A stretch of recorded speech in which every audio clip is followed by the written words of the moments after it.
Fin da subito le indagini svolte dalla Procura di Venezia in comune hanno fatto emergere un contesto amministrativo improntato a un'illegittimità diffusa, una corruzione ambientale con criticità nella struttura amministrativa del comune, delle partecipate, della città metropolitana e in strutture regionali come la Commissione Vasso, l'ARPAV.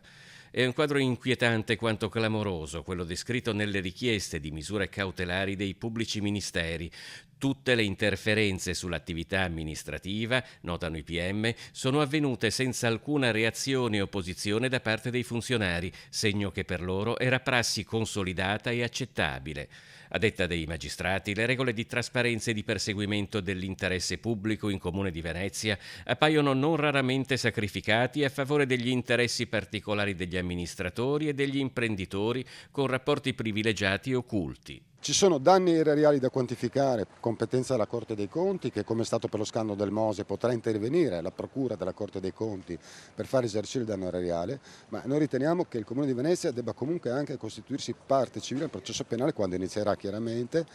perché è difficile pensare che con questa mole di materiale probatorio non si arrivi a qualche rinvio a giudizio, che è cosa diversa dall'iscrizione al registro dell'indagato. Quindi, per carità, presunzione di innocenza fino alla fine, ma nel momento in cui inizierà un processo penale io ritengo che il Comune debba costituirsi parte civile.